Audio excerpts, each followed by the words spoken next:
person I see right here is Lane. So Lane, why don't you just introduce yourself, and then as an icebreaker, I guess, tell me one thing that you're grateful for right now, just in amongst all the craziness that's going on in the world. So who you are, what you Sure. do, maybe one thing you're grateful for. Yes. Yeah. Thank you so much, Al. And also, by the way, everyone, Al is being way too humble. MBA Schooled is a really, really cool organization. Al wrote a book about the MBA experience. You all should check it out. If you can't find it, I'm sure Al has it easily accessible on his LinkedIn. I love it. Al has just been a great partner. So Thank you. yeah, you should pat yourself on the back a little bit more.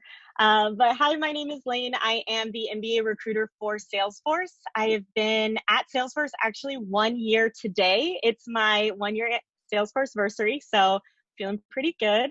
I've been a university recruiter for about 5 years in a couple different industries here in the Bay. So I may wear like a different hat on the webinar today. Definitely want to share my insights as a Salesforce recruiter, but also as a university in the space, a university recruiter in the space for a while. I am actually very grateful for electricity.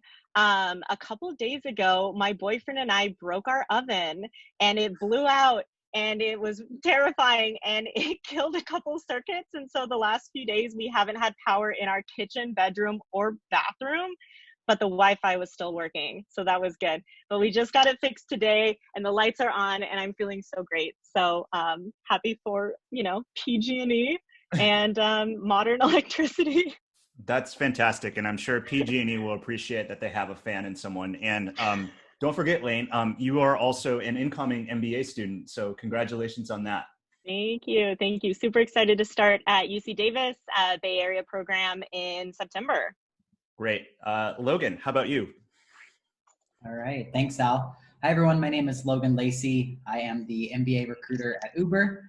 I have been at Uber for almost a year. I think my 1 year will be June 16th, which coincidentally means that I overlapped with Lane when I was at Salesforce, where I was at before Uber. I was there for about 4.5 years, exclusively on the university recruiting team, before I made the move to Uber to do MBA recruiting. In terms of what I'm grateful for, I think I'm going to go with the technology piece as well and say Zoom.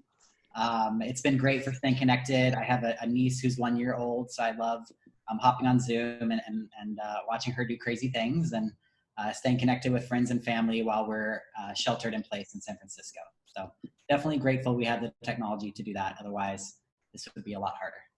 Yes, I had a conversation with someone that if this happened like 10 years ago, we'd all be done I mean, it's challenging enough right now, but just can you imagine what it would have been like, or even longer. So I love that. Cody, how about you? Why don't you introduce yourself? Hey, hello, everybody. Again, just thank you, Al, for the invite and for putting this on. This is awesome. I'm excited to be here and share some knowledge and hopefully learn some stuff too. So I've been at Lilly for almost 2 years, about a year as the MBA recruiter and running the MBA internship.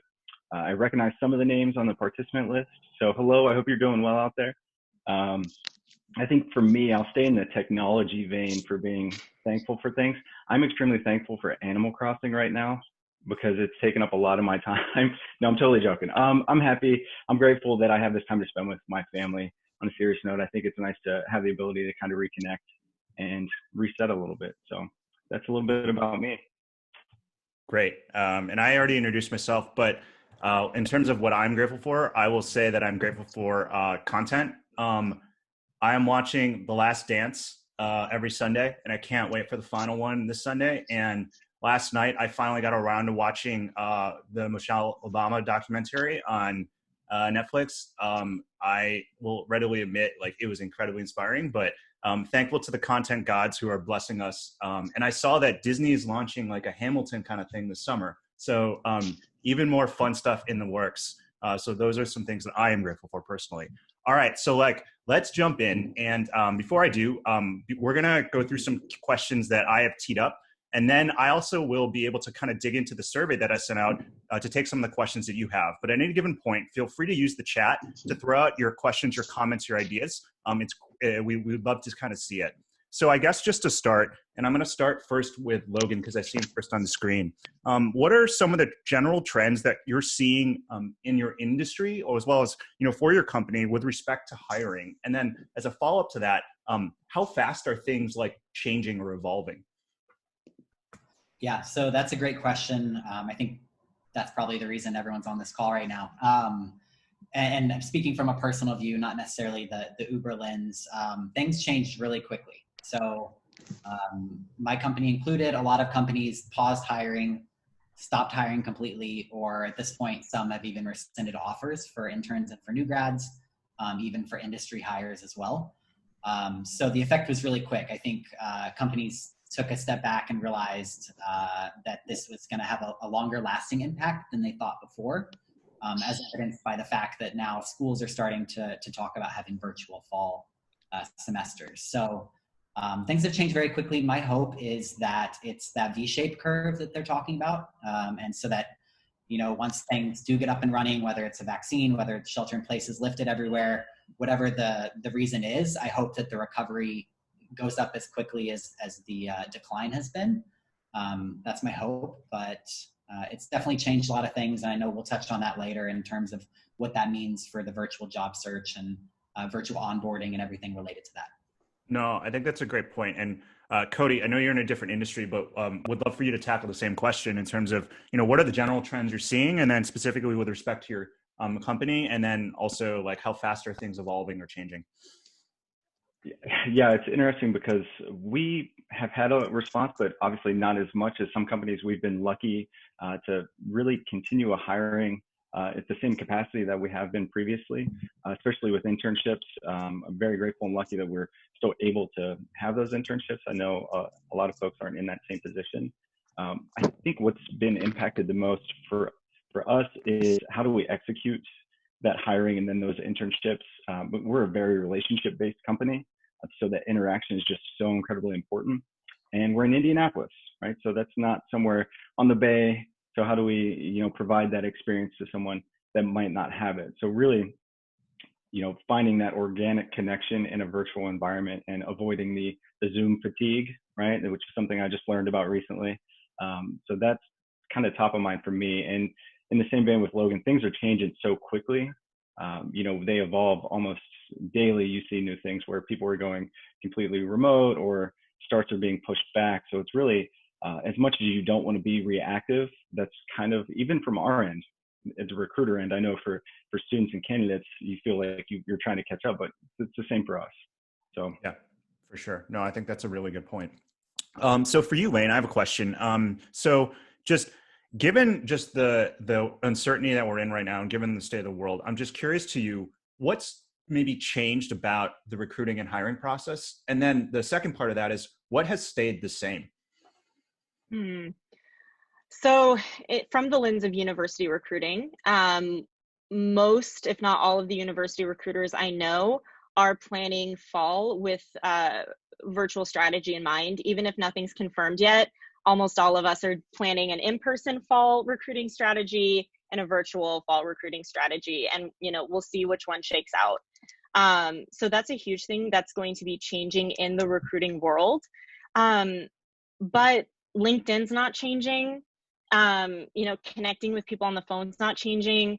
We did a ton of our interviews virtually anyway this year, and that's not changing. So finding the right organizations that are familiar with online recruiting could actually help you because they know how to assess someone virtually, how to provide really good candidate experience virtually. I've heard some great ideas about companies implementing office tours or doing something fun where they send the candidate a virtual background of their office, and then the interviewer also has the office, so it almost feels like they're in the same space. So I think companies are doing interesting stuff, and I'm excited to see what else comes out. But the biggest thing in my little world of university recruiting is that in-person campus experience is going to be different. And I have mixed feelings about that. We'll see how it goes. Yeah. And I think, Lane, to your point, one of the things that I think a lot of businesses are doing, whether it's recruiting or whatever function you're in, is this idea behind scenario planning, in the sense that there's a couple ways this could shake out. And so we need to come up with a couple options as to how we approach this. For example, I was on the phone with a couple administrators and MBA programs this week who are in program offices, and they are doing the exact same thing, but for how they're going to conduct the academic experience this year. So they're coming up with a plan for what it would look like all virtual. They're coming up with a plan of what it would look like with 6 feet distance learning. They're coming up with a plan of what it would look like with 3 feet distance learning. And so in times of uncertainty, there's a little bit of, hedging your bets in terms of thinking about like, how do I, make sure I'm prepared for a number of different scenarios. And that certainly also is perhaps complex for people who are on this webinar, because in their heads, they're wanting to have a little bit of certainty of, well, if we know what's going on, like, how can I best like respond to that? So I definitely appreciate and understand, the challenge with that. I want to go back to you, Logan, maybe just to start. So many of our candidates have been through some kind of interview process, right? Whether it's for a full-time job or an internship, et cetera. But I would love to maybe hear from you, just talk us through the other side of that process, right? In terms of like what you're doing kind of in the background as a recruiter, or what you're doing in conjunction with a hiring manager to kind of make all that happen. And part of the reason why I asked the question is because sometimes I don't think, I think we all kind of go through the process of being like, all right, like I just need to get the interview and I need to move forward. And like, why isn't the recruiter following up with me? Or like, I did really well and like, I didn't hear back, like all that kind of stuff. So I would love for you to maybe just kind of shed some light on like what's on the other side of that. Cause I think it would be really helpful for people to hear. Definitely. I'm glad you asked me that question. I love to illuminate the other side of the process because I think there is a lot of mystery there for people. So I know, I guess it starts with headcount, and that's something that is determined at a higher level. Usually recruiters have very little say in the headcount planning. They're just given a number, or they're given the team's information and whether they want to hire interns, whether they want to hire new grads. But from there, that's when we own the process. And so, how I'll start is I'll set up a meeting with the hiring manager. So let's say I meet with her and we sit down and we talk about their team, what their team does, how many people are on the team, what type of role they're looking for, get the job description, go through the job description and make sure everything's accurate, because a lot of times you need to make changes. And basically just get a good feel so that when I interact with students, I can explain the role fairly to them. And obviously they'll get a more in-depth description later in the interview process, but I want to be a good kind of gatekeeper and make sure that I'm giving a fair justification of what the role entails. After that, it will explain my side of the recruiting process. So what the process is that we want to follow. We do try and standardize in university recruiting. So we'll have anywhere between 20 and 50 open roles as a university recruiter. So it's really important that all the hiring managers follow a very similar process. Otherwise, it starts to get very messy. Whether that's an initial exercise that you send candidates, or whether it's a first phone screen with the hiring manager, all the way through the final panel and the offer decision. In terms of the point you made about candidates waiting to hear back, I think one of the biggest reasons that is due to the fact that teams will have multiple candidates that they need to have a final interview with before they make a decision. And so you might go in there and absolutely blow it out of the water and do an amazing job, and you're their number one candidate. But if they have interviews scheduled for the next 2 weeks, they need to go through with those interviews. We don't want to cancel interviews on other candidates who've made it that far. So a lot of times there is that gap. Myself, I try and let them know that that's what's going on. I'll say there are other interviews happening. I hope to have an update for you by X date. If you haven't heard from me, please feel free to reach out. That's another thing. I think candidates can be a little timid about reaching out and checking in. I don't mind at all. I know that sometimes I will forget to update people. I'm human and I've got so many things going on. But I definitely don't mind if you check in, and I'm happy to provide an update, even if the update is that there isn't one. No, I think that's a really great point. And as someone who has not so much for university recruiting, but for full-time just recruiting or an open role, been involved in the hiring process, sometimes it's honestly just a logistics thing, particularly if you're doing a final round interview where there are multiple people who are doing a panel interview, just trying to find scheduling time in calendars can often push out an interview time, a couple days or even a week, right? If, Yeah. and throw in multiple geographies or virtual, and it just can kind of get complex. And so I think there's a lot, sometimes it's there that the candidates don't always see. Just as a follow-up to that, I know you were talking about with respect to university recruiting, but I'm just curious, in a time like this where, some companies may have hiring freezes, others may not, but let's say for the sake of the argument, like a company is hiring, given just what's going on right now. And I'm just curious, how might that process change in terms of like, okay, so a hiring manager gets headcount, like comes to you, and then you go through the process, but, would you expect it to be longer? Would you expect it to be shorter? Would there be any differences in how you would conduct that normally? Or would it still just be like the exact same? Yeah, that's a great question. I think it's definitely different.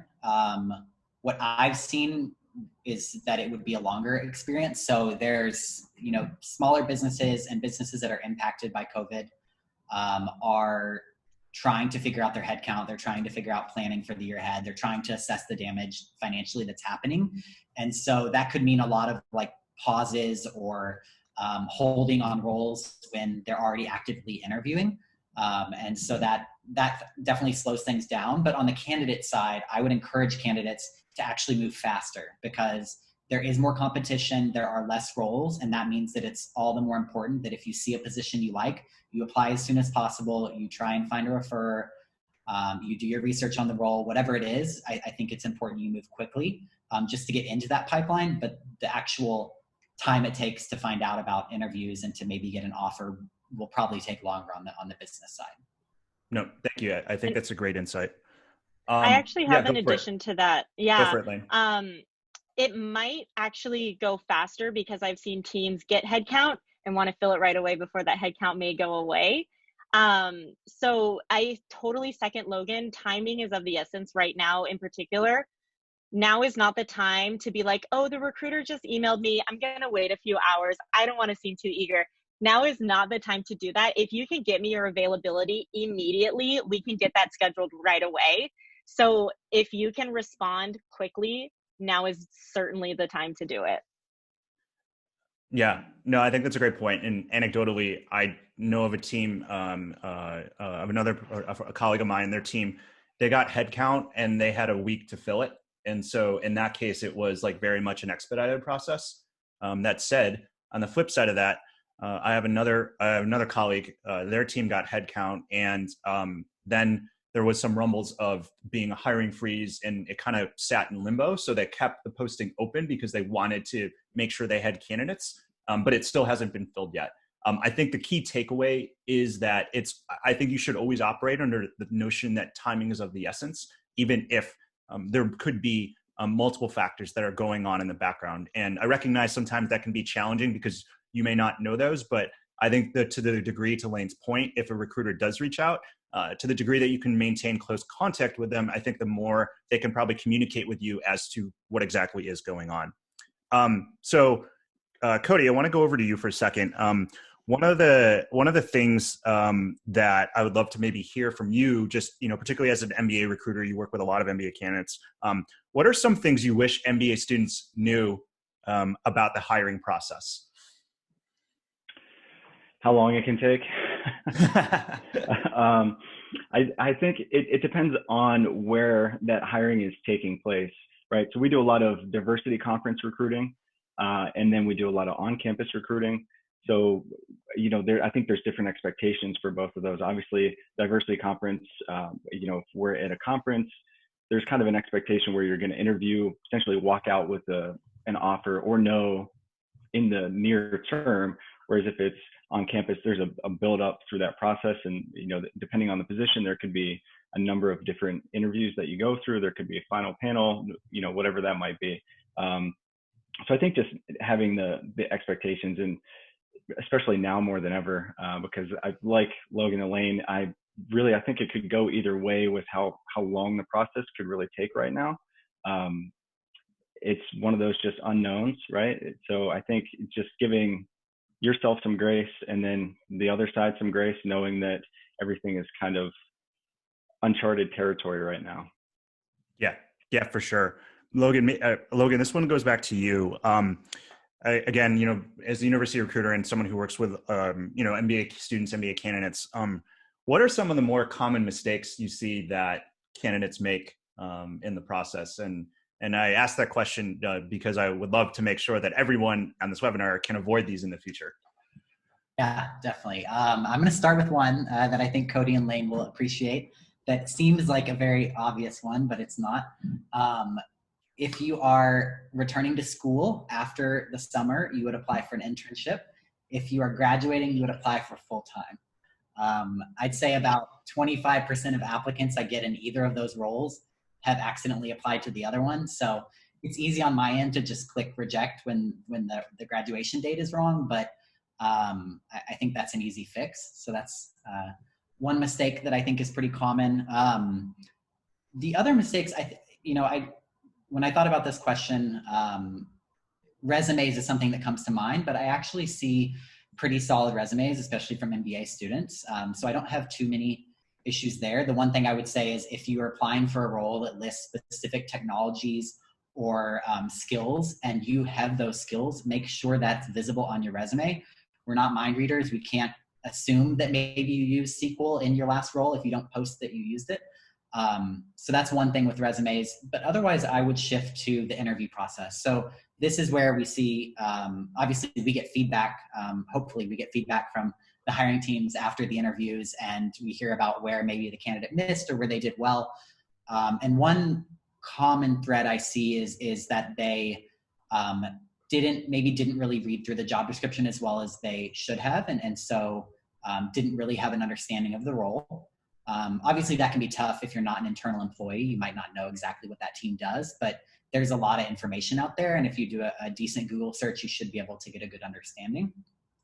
The other piece is related to like asking questions. A lot of candidates will ask the same generic questions, like, career progression or, what's the team culture? And while that's fine, a lot of the managers I work with are looking for more in-depth questions, maybe even questions that come from the interview itself. So, when you go into an interview and you're going through the questions and you're answering, if something stands out to you and you don't understand it, or if something seems really interesting to you, use that and follow up in the Q&A at the end and dig in on that. Because that shows that you're an active listener, you were engaged during the interview, and that you actually looped it back into one of your questions versus coming with a set of prepared questions maybe. Yeah, thank you, Logan. And I actually want to ask you a follow-up question because I'm just seeing it come in now. Samantha Chan is asking, as a follow-up to what Logan just said about recruiters, what are your thoughts on following up directly with a hiring manager? I think maybe that's in respect to like after an interview or something like that. Yeah. Recruiters would probably say, most recruiters would say no, because they want to own the process and make sure that everyone's moving through it at the same pace and fairly. Some hiring managers appreciate that. Some like to be kind of kept separate and want recruiting to handle it. So my suggestion would be to always follow up with the recruiter. If you want to send a message to the hiring manager or have a follow-up question, send it to the recruiter and ask if they can forward it. And we're always happy to do that. And it protects the hiring manager's time and work. No, and I will say Lane actually did that with me a couple times this year, and I really appreciated it. I would have been fine if they had reached out, but the fact that she filtered it through me was really great. So kudos to Lane on that. I think that is the right approach to go with. I'll go back to you, Lane. Anything else you want to add on top of what Logan just had there in terms of like mistakes you see MBA students make? Yeah, and I agree with everything Logan says. But in addition to the asking good questions piece, that ties into my advice, which is, we know you're playing the numbers game, but let's all pretend you're not playing the numbers game. So we know you're applying to a bunch of different roles, a bunch of different companies, and we know you're in an exploratory phase of your career. But there are going to be other candidates in the pool who are like, I only want Salesforce and I only want product marketing. And we're naturally going to gravitate towards those candidates because they're asking really deep questions about, for example, product marketing at Salesforce. They're well educated, they've done their homework, they've networked with a lot of people, And if you are truly playing the numbers game and you're applying to a lot of different places, that's okay. Like I'm sure Cody and Logan, we would all agree, like whatever, do your thing, but you're going to be at a disadvantage. So do as much as you can to make it obvious you're not playing the numbers game, that that Uber is your number one, that role you're applying to is your number one.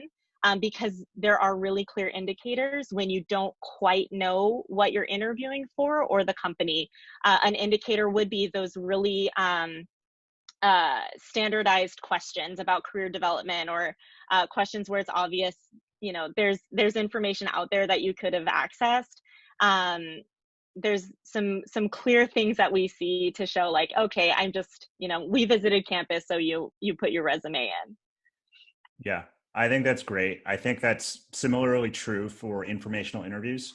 When you're asking those standard questions, it shows. The quality of the questions that you ask, I think there's a strong correlation to how much homework you've done and how genuinely interested you are in the role. And so if you're not there yet, get there. If you really want that opportunity. Like, I think as someone who has been on the other side of both of these instances, in both informational interviews and in an actual hiring process, it definitely shows. So Cody, I want to go over to you again.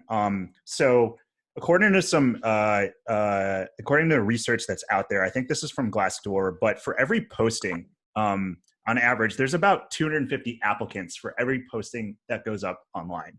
That's a lot. And I presume that as a result of where the job market is right now, that number could be even higher. From your experience, like, how is someone expected to stand out? Like, how is that resume going to get read? How is that cover letter going to get read when there's just so many applicants? Yeah, that's an interesting question. Especially, I don't know if Logan and Lane, I feel like I can tell what university a student is from based on the resume sometimes, because they all look very identical, which is great. That's, how you're kind of instructed, this is what it should have, this is what it should look like. Spacing is exactly the same, font, everything. So I think that's where those little bit of the additional things down at the bottom, it might seem like that doesn't mean much, but sometimes that really does break you out. But then to the earlier point, I think that Logan said, where you meet those minimum qualifications for that role and it's highlighted. So if it says you need, 3 to 5 years of X experience, it's very visible with a quick pass. You can see it, it's there. It makes sense. Okay, they're moving on, right? So I think that's the biggest thing is when you look at that job posting, what can you peel out? For us, there are basic requirements that it's a stop. If you don't meet those, you're not moving forward. So looking at those requirements of the posting, I think that's the important piece, and making sure that you're hitting those on there. Yeah. And I also think that, and this is a thing that sometimes is a hard pill to swallow.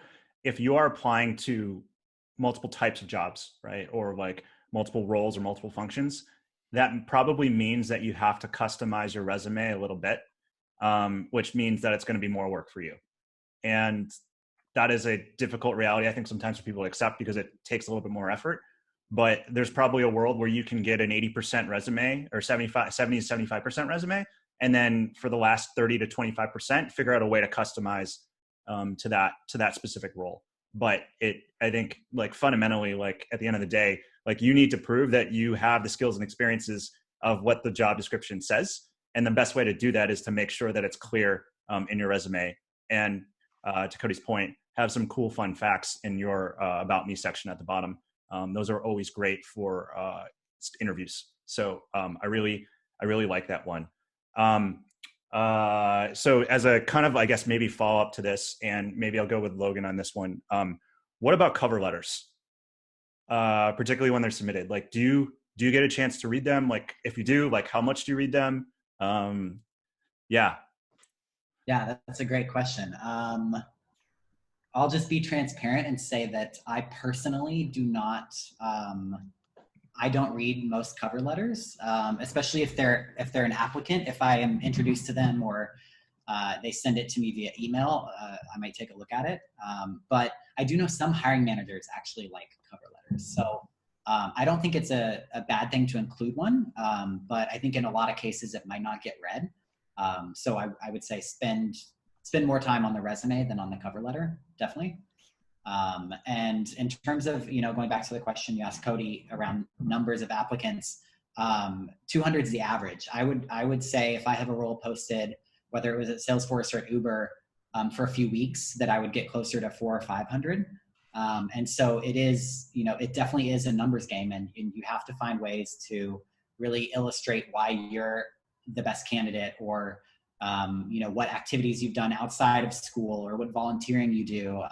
You never know what that person might have a connection with. I know that can lend itself towards bias, but if I say, your recruiter that the recruiter that reads your resume is very involved in a specific charity, and that you just happen to list that you have supported that charity before, they might move your resume forward. So I would include things outside of just your technical skills and your experience. Include interests, include volunteering and clubs and sports and things like that, because that can make the difference in getting past that first step.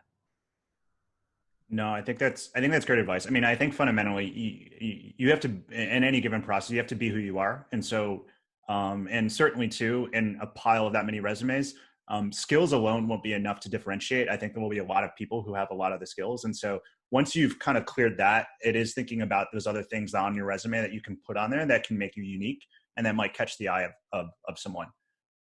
So as maybe like the next kind of segue into this, Lane, I want to go to you for a second, and for you to talk a little bit about referrals, because this is a good one. So I think everyone who's on this webinar has probably heard or probably knows that they're a thing, and that thing is like sort of important to this process.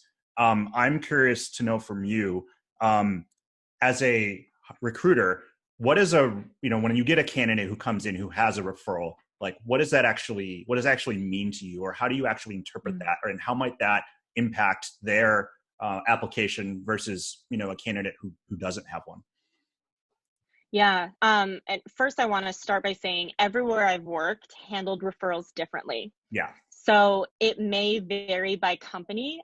This may be a great question for an informational interview, is to ask whoever you're interviewing, hey, how does your company handle referrals and what do they really mean? But at Salesforce, a referral is actually processed through our system, and the candidate gets a little tag. So when I go through the back end and start picking out resumes to interview, I can see who's referred, and the referrer can add a little extra information on why they think this is a good person for the role. So I get a little extra data point, which is helpful. At Salesforce in particular, we have to process referrals within X number of days. That's different than everywhere else I've worked. Pretty much everywhere else, you just have that little flag. So that's an interesting nuance. I'm actually curious how Uber and Lily do it. But the extra data point can help you.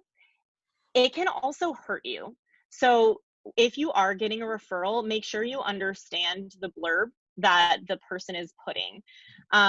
All too often we get people who are like, yeah, they reached out to me on LinkedIn, here's a referral. And then I'm like, okay, they're kind of in the normal pile, as opposed to Al, who's like, I went to Keenan Flagler, I mentored this student, I know what they're all about, they're crazy passionate about product management, like whatever it may be. I would value that referral over someone who's just like, yeah, my niece. And I'm like, yeah, everyone has a niece who's going to school. Like, I do not care. So make sure you do touch base with your referrer and make sure you know what they're saying, because that can help you.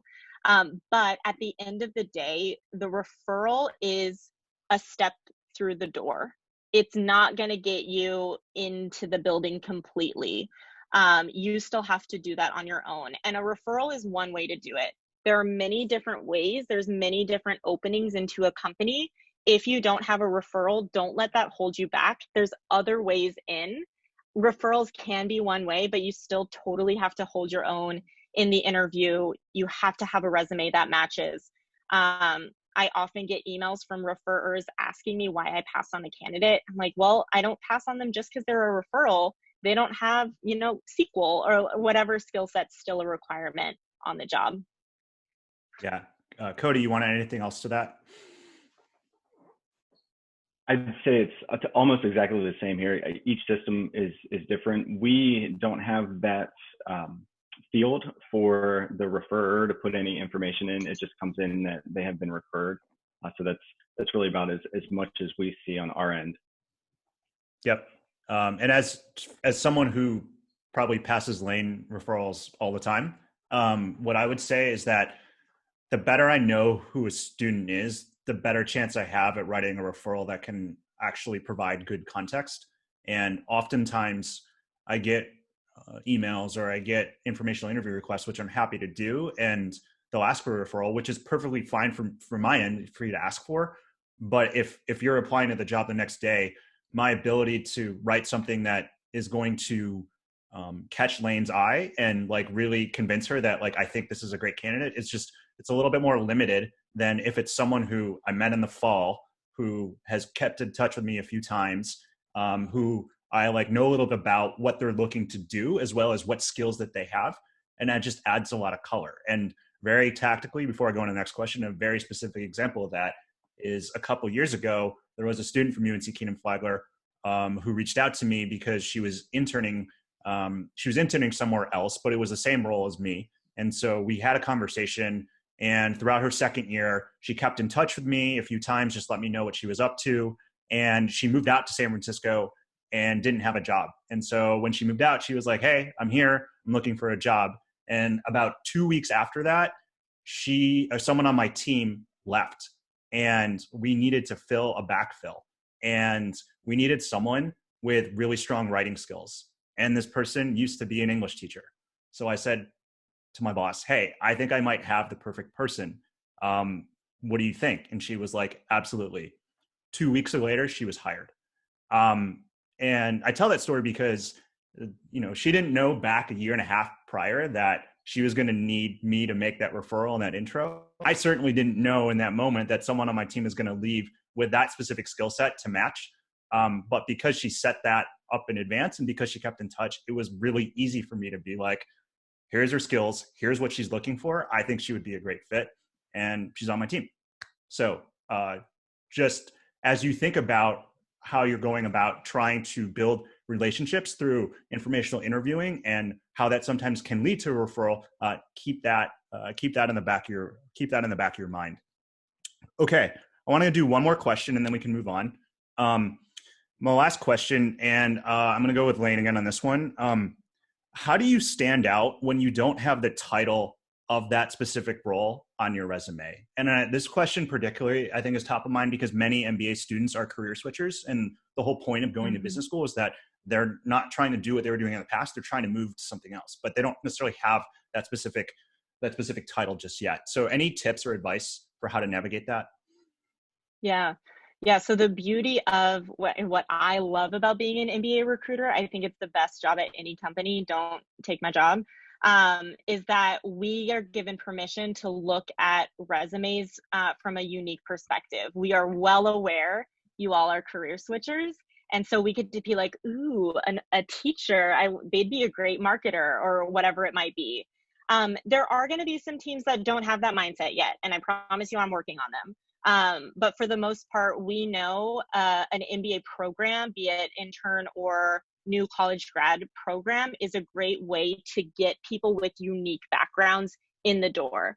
So some of that should be okay for you without you even trying. But you will be applying to some roles where you're not just up against other MBA candidates, you're up against seasoned professionals where they are going to be a little bit more narrow in the types of candidates that they are looking for. So ways to stand out. I always say a portfolio can go a really long way. I almost always open them, Logan and Cody, I don't know if you do. But if you have a goal and you have some work that can support that goal. So if you've never been in marketing before, but you've done some really cool marketing projects in business school, you've built some things, you've made some assets, make a free portfolio online, use WordPress or Squarespace or whatever free thing you want to do, make a really simple website, showcase some of your stuff, throw that link on your resume. I almost always open portfolios and I find them really interesting.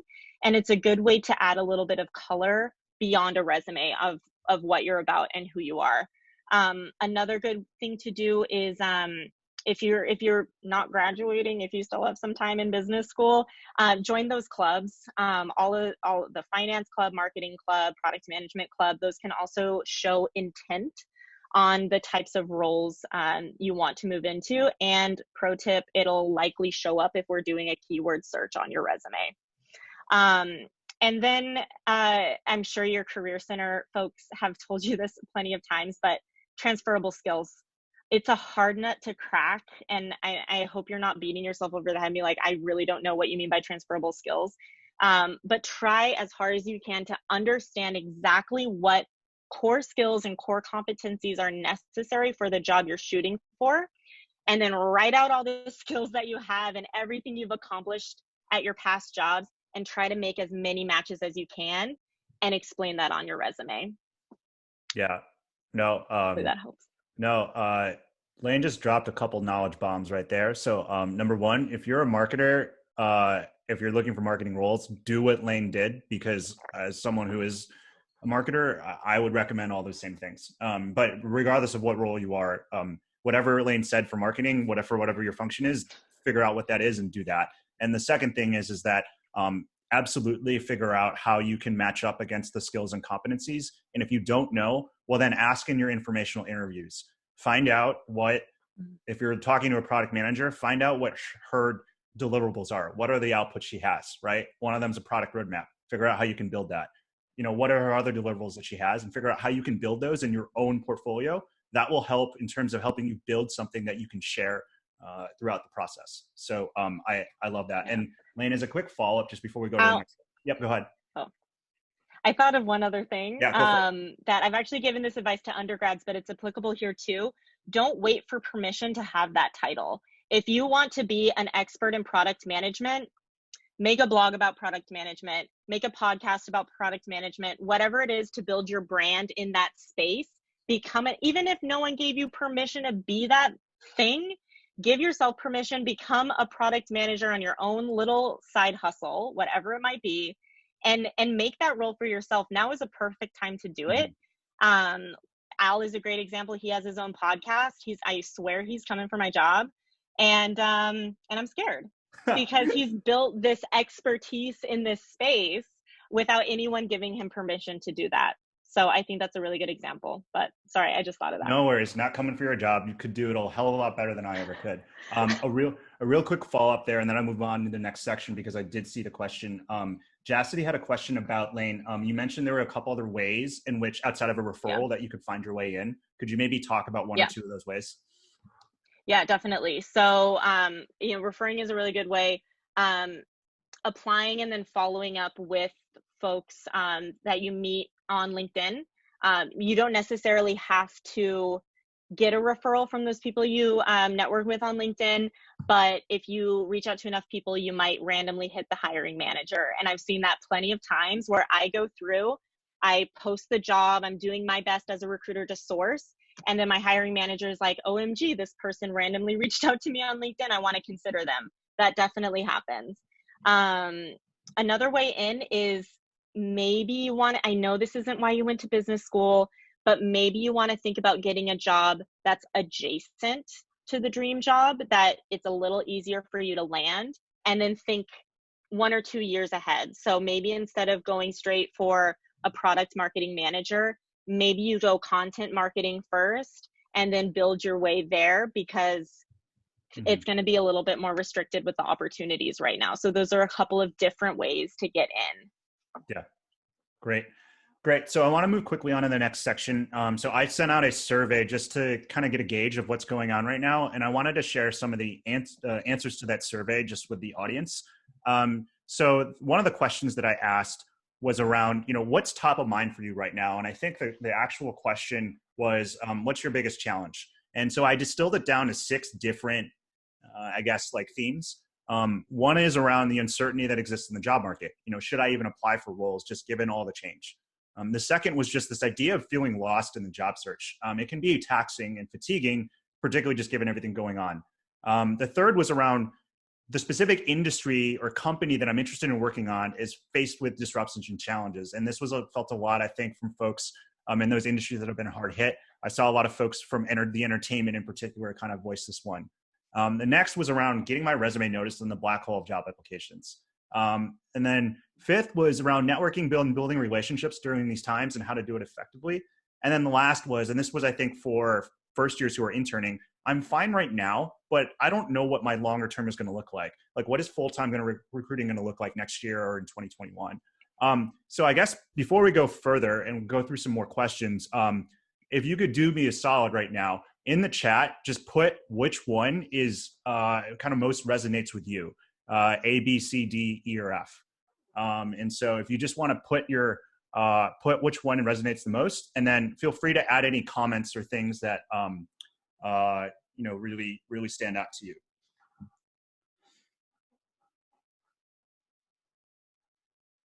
Awesome. Deanie. A lot on the right-hand column. Yeah. Right. A lot of That's D. what I'm seeing too.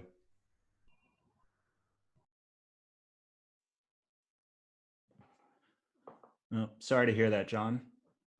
What else?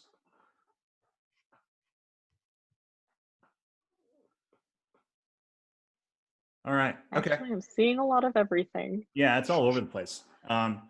That's great though. No, that's good feedback. Good to know, and good if these are some of the things that you're curious to know what your classmates were thinking about. Here's what's on their mind too, and this is across MBA programs. And so another question I asked was, what questions do you have for our panelists? And we've been able to cover some of them, but I did want to cover a few more because I just thought I thought they were pretty good. And so this first one is from Eliza from NYU Stern. What are some ways to stand out when applying to a job during COVID? Is there anything different I should be doing right now? And I'll go with you, Logan, on this one. Yeah, that's a great question. Obviously top of mind for everyone right now. I wouldn't say the application so much has changed. I think the networking obviously has become more important than ever. And, that's a good thing because that's one of the main things you learn while getting your MBA is how to network and build those relationships. I also think interviewing and securing the offer have changed quite a bit. So you're probably used to doing virtual interviews, phone interviews, Zoom, Skype. But that final interview usually for most companies is on site, and you get to meet the team and you get a feel for their culture and their work ethic and what you might be doing. And that can be a lot harder to gather from a video. And so I would definitely recommend practicing with friends, with classmates, with family members, just to try and eliminate that awkwardness of doing things over video, and try and get as comfortable as you can to make sure that you're relaxed during the interview. But in terms of applications, it's still a matter of applying to the right companies.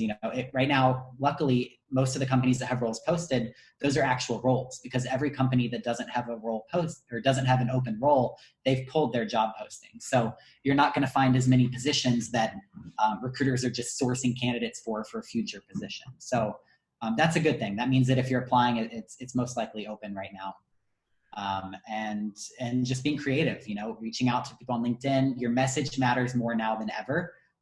Recruiters are going to be overloaded with messages from candidates who lost their internship or their full-time from COVID.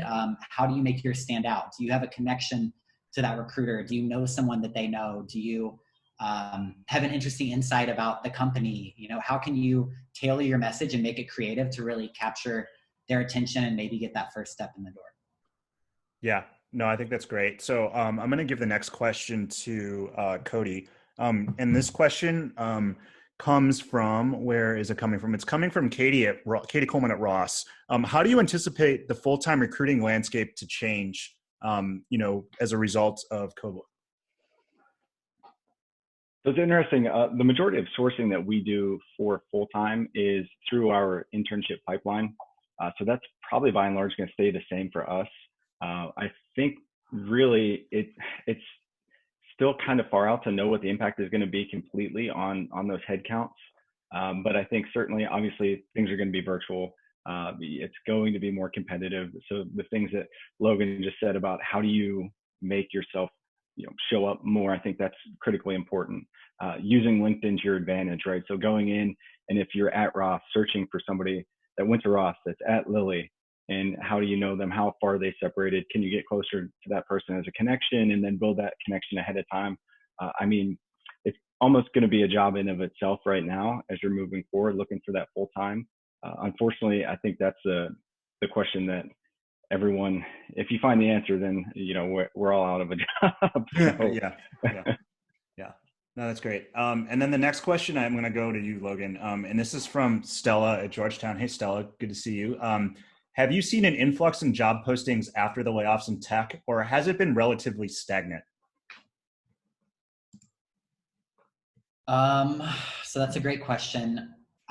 I think it's still too early, and I don't think that companies have totally settled on their hiring numbers.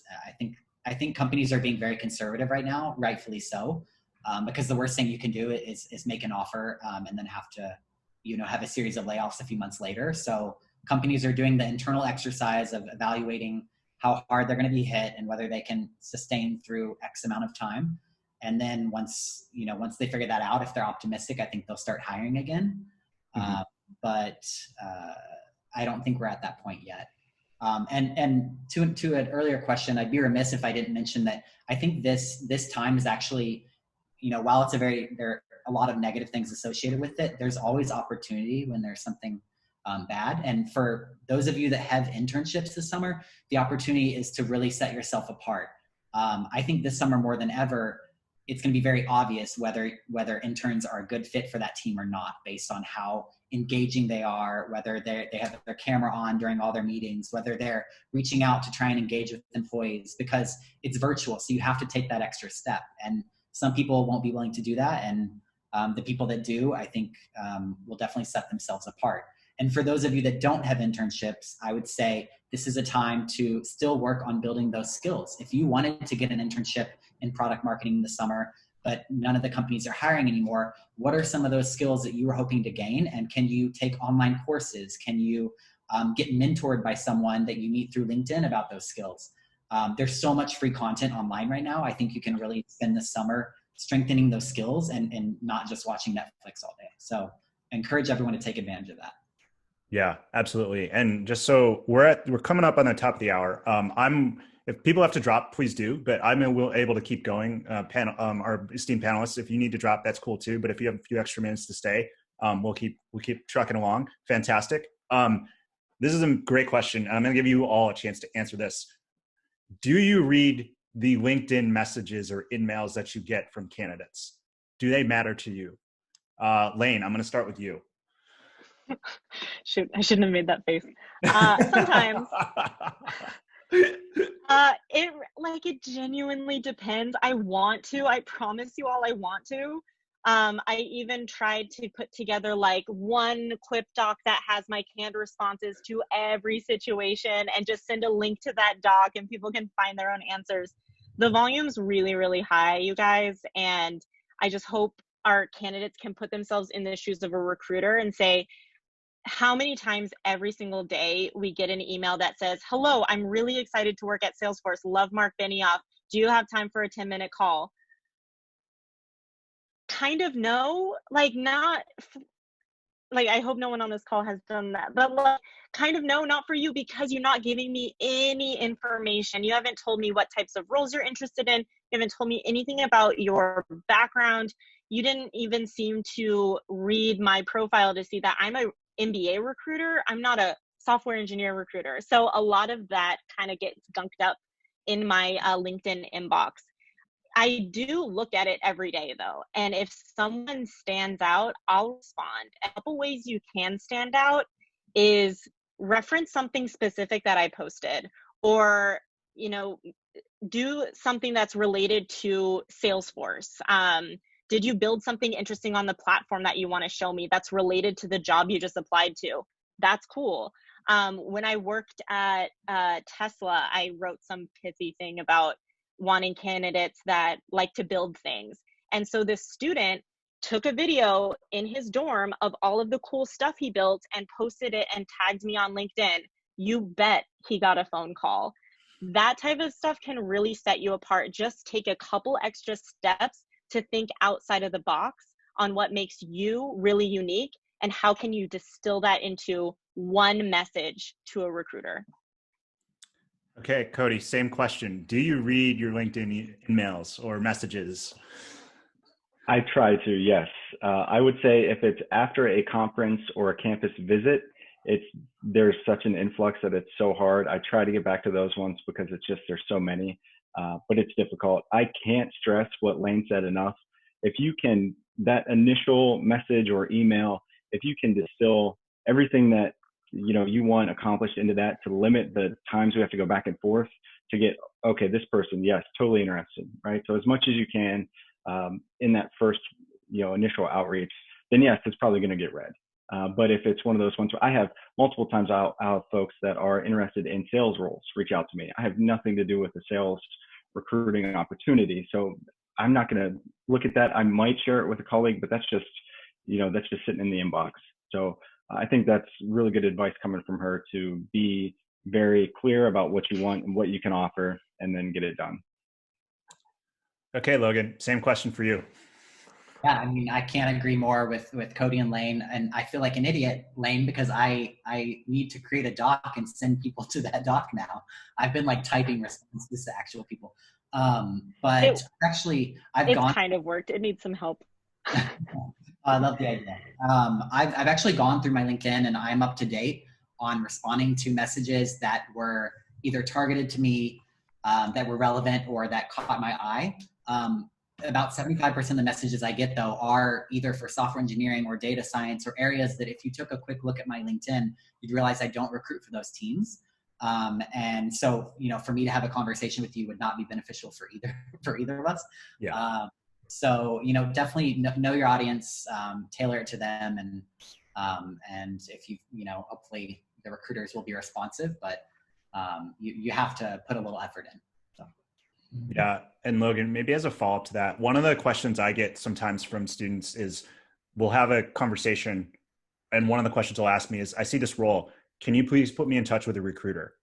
I'm just curious, like, what's kind of your approach on that in terms of like, if you're posting for a role, like, do you want to talk like, in that case, like, if let's just say I'm an employee at your company, like, do you want me as an employee to like give them your contact info, and like, or what, how do you kind of manage that? Because I know that a lot of students are always taught like, reach out to the recruiter or find a way to build a relationship to them. I'm just curious if you have a perspective on that. Yeah, I don't mind when internal employees will refer candidates to me. I do appreciate if they'll do like an initial very easy screen, and not send me an intern for a full-time role or a full-time for an intern role. I'm gonna go back to that and harp on that. But I mean, yeah, if they're within the ballpark and it's what they're looking for and I'm the recruiter for it, then I'm happy with an employee forwarding that to me, and I can take a look, because I've got tons of applicants, and it's a nice way to break that up, and I'm happy to do it. Okay, great.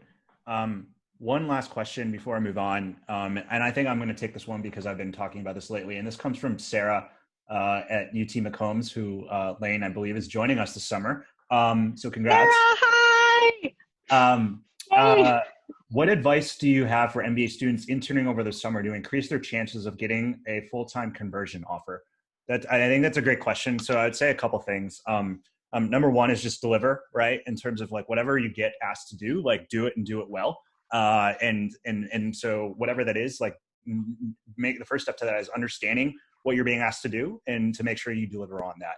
I would say the second thing is that for you to be able to really get a good sense of if this is somewhere where you actually could see yourself being, I think that many students really focus on getting the offer, that they lose sight of like actually understanding if it's actually somewhere they want to work.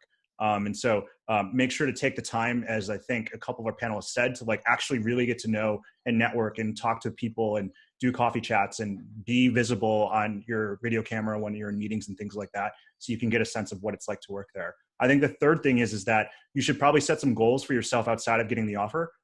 You may do everything right, and there may be something that's just totally out of your control that prevents you from actually landing the offer. So if you just anchor on getting the offer, you're going to lose a chance to really get a good experience about achieving some sort of other goal that you have, right? Whether it's building a set of skills, whether it's being able to take on a new project or meet a whole bunch of people. So I would say set some other goals. And then I would say the last thing that will set you up for success is to think about your internship as 10 weeks in the 30 or 40-year career you're going to have after your MBA degree, however long it is.